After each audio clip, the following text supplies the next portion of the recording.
JE Saúde.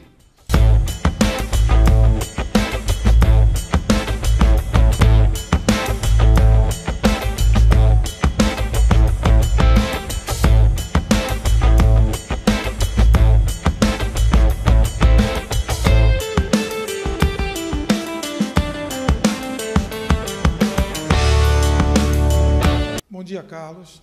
É um prazer estar de novo conversando aqui com o Jornal da Economia. Nós temos um problema complexo.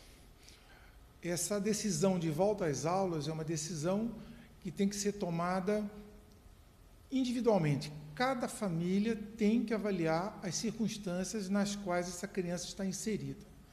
Não podemos colocar que todos podem voltar às aulas ou colocar que não é hora de abrir as escolas. Essa sim é uma decisão incorreta, é uma decisão que não visualiza todos os atores dessa complexidade que é a pandemia. Então, vamos começar. Em relação às crianças, né? As crianças estão sofrendo muito. Elas sofrem com a ausência de frequentar o ambiente que é o ambiente que elas mais gostam, que é a escola. Então, as crianças, nós temos que avaliar esse momento que elas estão vivendo. Então, para as crianças, aquelas crianças que têm condições de voltar, aquelas crianças que têm uma boa autonomia, que têm um grau de discernimento razoável a respeito das ordens, das orientações de comportamento, realmente é importante. Elas estão sofrendo muito. As crianças não aguentam mais ficar em casa. E essa falta do convívio, essa falta do aprendizado, está levando realmente essas crianças, elas estão ficando no limite. Eu vejo aqui no consultório os olhinhos delas, elas estão sofrendo bastante, e isso vai levar realmente a um prejuízo grande, não só um prejuízo relativo à aquisição de conhecimento, mas a parte de afetividade, de desenvolvimento cognitivo. Então, para as crianças, eu não tenho dúvida alguma que precisam voltar. Só que as crianças fazem parte de um grupo na hora de tomar as decisões. Nós temos que ver agora a escola. A escola tem que estar preparada para o retorno das crianças. Os professores têm que estar treinados, as coordenadoras têm que estar treinadas, a direção, as salas preparadas com espaçamento, as janelas abertas, todo o fluxo, desde a entrada até a saída da criança, a hora de recreio, a hora de ir ao banheiro, tem que existir uma logística que vai ter que seguir certamente todas as orientações sanitárias para evitar o contato da Covid, né? Espaçamento, uso de máscara, o álcool gel na mão das crianças. Na hora de ir ao banheiro, não pode ter tumulto no banheiro, não pode ter tumulto na hora de comer. Mas as crianças, olha, eu tenho certeza absoluta que elas vão seguir direitinho isso, porque elas estão muito ansiosas para isso. Então, a escola precisa estar preparada para receber essas crianças. Um outro fator importantíssimo é o transporte dessas crianças. De que maneira essa criança vai para a escola? Ela vai a pé? Ela vai no carro dos pais? Ela vai de ônibus? Ela vai de perua? Ela vai de van? Não adianta nada, está tudo funcionando e vão 30 crianças numa van, lotada, tudo amontoado uma sobre a outra. Tem que ter um controle também no transporte dessa criança. Ela tem que ter um transporte adequado e seguro, tão quanto na escola. Então, ela precisa que esse transporte seja adequado e salubre para o momento atual dessa epidemia. Certo? Então, o transporte, a escola, as crianças. E agora vamos à família da criança, a casa da criança, o convívio dessa criança.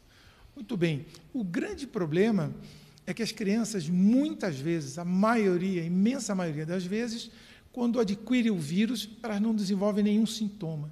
Então, elas são portadoras do vírus e ninguém sabe que elas são portadoras do vírus. E elas transmitem. Por alguns dias, elas estão transmitindo esse vírus.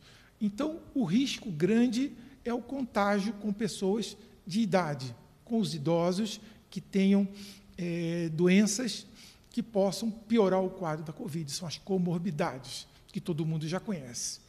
Muito bem. Então, Se é uma família em que essa criança não tem contato com o idoso, não tem contato com pessoas que têm comorbidades graves, importantes, só tem convivência com a própria família, com os pais ou outros irmãos pequenos, eu acredito que seja bastante seguro essa criança ir para a escola. Deixando bem claro, não existe risco zero. Não existe em lugar algum. Nós vemos aí pessoas que não saem de casa de jeito nenhum, não têm contato, e muitas até pegam o coronavírus dentro de casa, sem sair. Então, eu acho que existe uma segurança grande dessa maneira. Se existe algum convívio dessa criança com idosos, nós podemos dividir em 2 grupos isso. Um é o convívio eventual. Que convívio eventual? Essa criança vai para a escola, volta e precisa ficar um período curto, de alguns minutos, algumas horas, poucas horas, com os avós, com alguma outra pessoa de idade, e essas crianças têm uma autonomia adequada, são crianças mais velhas, que não necessitam de contato direto dessas pessoas. E existe locais ventilados na casa, varandas, coisas ao ar livre, em que ela pode ficar distante dessas pessoas de idade, tá? Uma distância razoável, em local ventilado e de máscara, sem que haja interação. Não pode haver contato de abraço, beijo, comer junto, ficar sentado junto no mesmo sofá. Então, uma distância de pelo menos 2,5 metros a 3, havendo uma supervisão à distância, desde que essas crianças tenham condições dessa supervisão à distância. Não pode dar banho nas crianças, tem que esperar os pais. Então, se existe possibilidade de um controle de distância, de interação dessa criança maior com essas pessoas mais velhas, pode ser uma cuidadora, pode ser uma babá, pode ser a empregada da casa, mas não pode ter essa interação. Se houver condições logísticas disso, essa criança pode ir para a escola, certo? Agora, se nós temos uma criança que está tudo certinho na escola, no transporte, mas ela é uma criança que dificilmente vai poder ficar sem o contato e a interação com pessoas idosas. Aí complica a situação. Aí teria que realmente tentar, com a família, né? Então são decisões individuais, com essa família, de que maneira poderíamos melhorar essa logística para que não haja essa interação. Se não houver possibilidade, essa criança tiver que ter contato e interação com pessoas de idade, o risco já sobe muito, certo? O risco já sobe bastante. Então, nós temos que pesar o custo-benefício de cada decisão. E essa decisão tem que ser individualizada. Nós não podemos fazer uma decisão geral para todas as crianças e para todas as famílias. Temos que analisar a família junto ao pediatra dessa criança, junto ao médico dos idosos, ver o custo-benefício dessa liberação.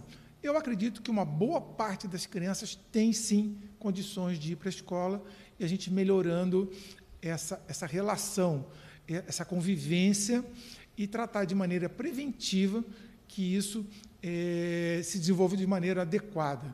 Eu acredito que com a vacina a gente vai conseguir rapidamente, em 2 ou 3 meses, talvez reduzir bastante a circulação do vírus. Não vai conseguir resolver, mas a gente vai poder aí tomar algumas outras atitudes. Em relação à escola, também uma coisa importante, em relação à máscara. Existe uma dificuldade muito grande da criança se comportar adequadamente com a máscara, do ponto de vista de manuseio da máscara e de higiene. Nós já temos no mercado máscaras com tecido antiviral. E é uma vantagem muito grande, nós já temos já no mercado isso. Essas máscaras, elas têm um índice de contaminação muito pequena, porque existe uma propriedade no tecido, no próprio tecido, que essa máscara não permite a presença do vírus, inativa ou mata o vírus. Então, essa criança terá menos problema de contaminação, de colocar a mão na máscara, na hora de retirar a máscara, de colocar em algum lugar, da máscara ficar molhada. Então, é uma proteção muito importante. Então, eu aconselho as crianças, na realidade, hoje a gente tem já disponível essas máscaras, eu aconselho para a grande parte da população utilizar essas máscaras com tecido antiviral. Bem, para a população em geral, a máscara já está comprovado a eficiência e a eficácia absurda na diminuição da contaminação. A máscara é uma das melhores ferramentas, junto com o álcool gel, na higienização das mãos, porque as mãos contaminadas, elas vão no rosto, vão na máscara e podem contaminar. Certo? O distanciamento social, importantíssimo esse distanciamento social. Então, essas medidas preventivas, como nós já falamos exaustivamente aqui nos programas, precisam ser implementadas e continuadas. Então, o uso da máscara é obrigatório, é obrigatório. A máscara que a gente não aconselha mesmo são aquelas máscaras, agora a gente vê máscaras bonitas, de tricô, com tecido, com algumas perfurações no tecido, máscaras muito finas, máscaras muito grandes que não se adaptam à anatomia do rosto, que ficam com entradas muito grandes de ar. Não há necessidade de uso de máscara cirúrgica para a população. Na população, inclusive, eu acho muito melhor a utilização de máscara com tecido antiviral. Bem, nós estamos com uma segunda onda que a gente achava que não chegaria ao Brasil, né? Mas o grande problema que eu acho, nós tivemos o início da desgraça na eleição. Então, a eleição foi um desastre do ponto de vista de contato, de isolamento, porque comícios, corpo a corpo, houve um razoável controle, mas não foi o que a gente viu.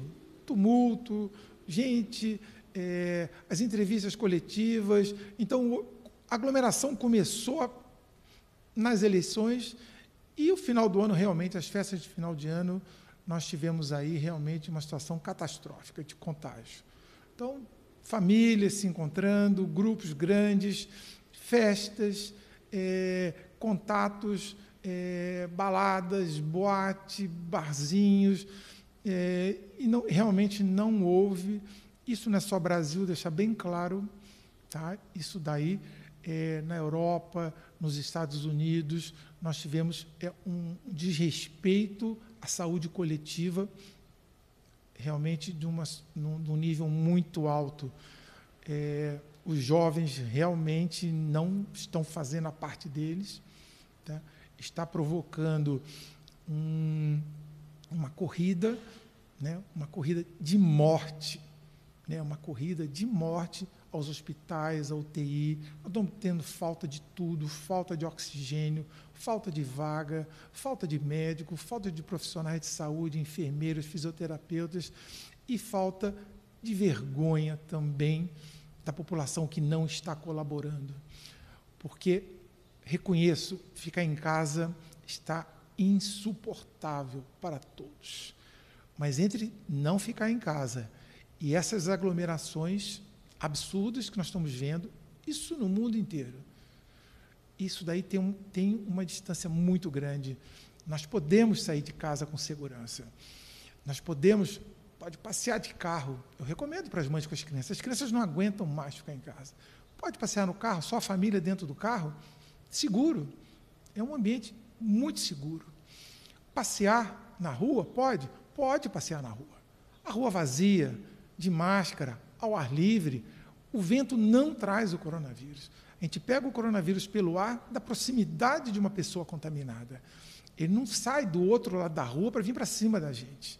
Então, existe a possibilidade, e muita gente está fazendo isso, e um lado bom também, muitas pessoas que não andavam, que não praticavam esporte, estão começando a andar de bicicleta, a dar sua corridinha. Então, fazendo isso com distanciamento, ao ar livre, é uma atividade saudável. A gente pode fazer muita coisa. Então, já é uma quebrada de galho muito boa.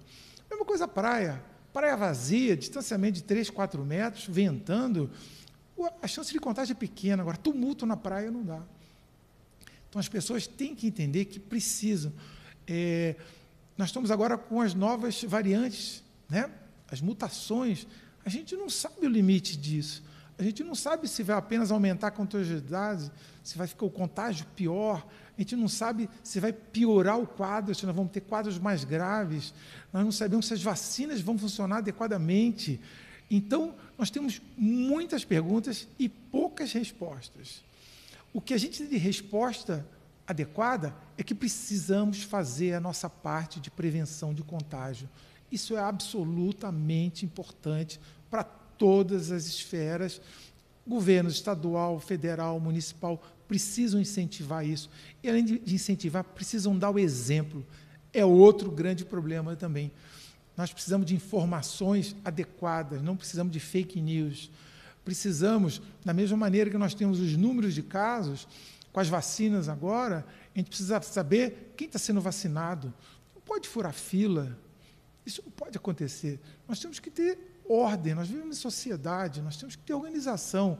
Isso é obrigação dos órgãos públicos.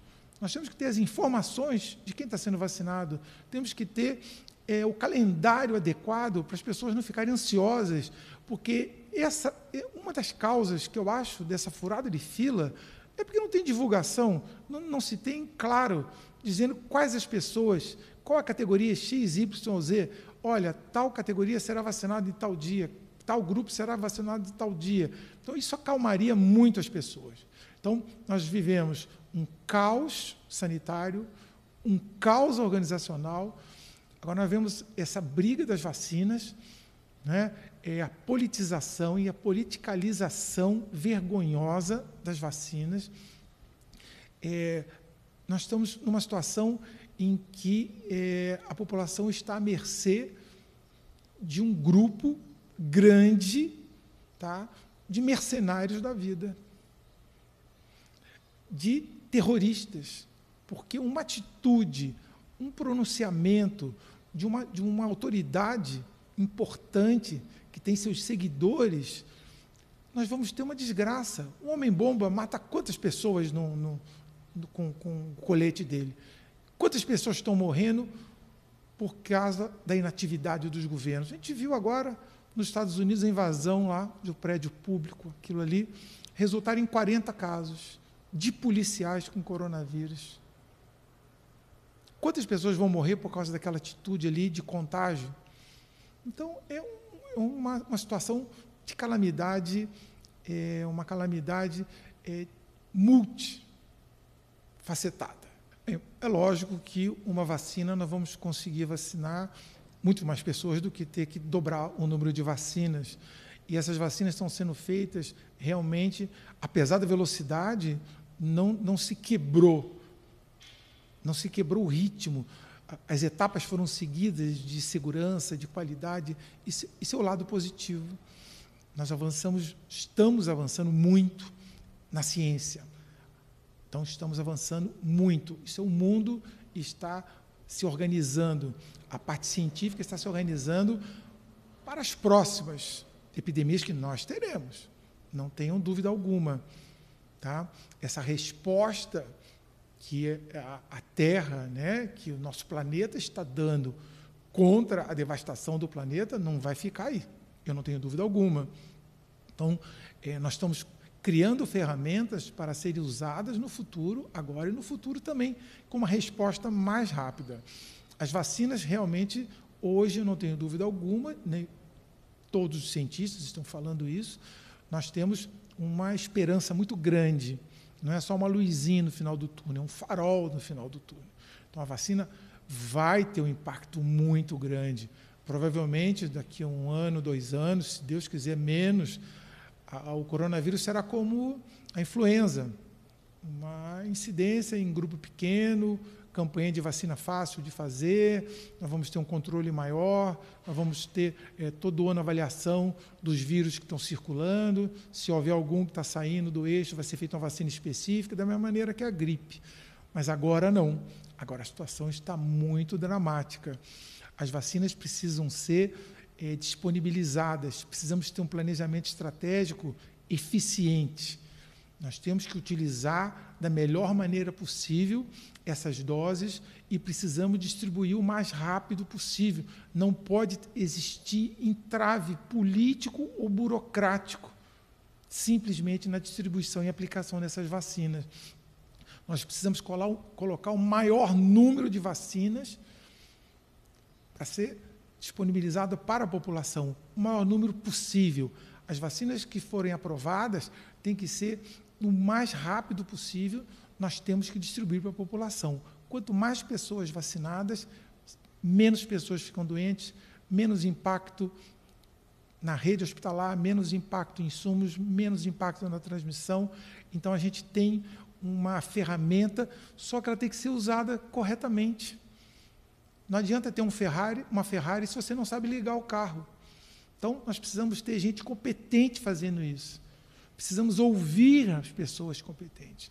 Você não precisa ser da área, você não precisa ser médico, mas precisa ouvir o que os médicos, os cientistas estão falando para tomar uma decisão e acreditar e confiar. Não podemos gerenciar a saúde com fake news.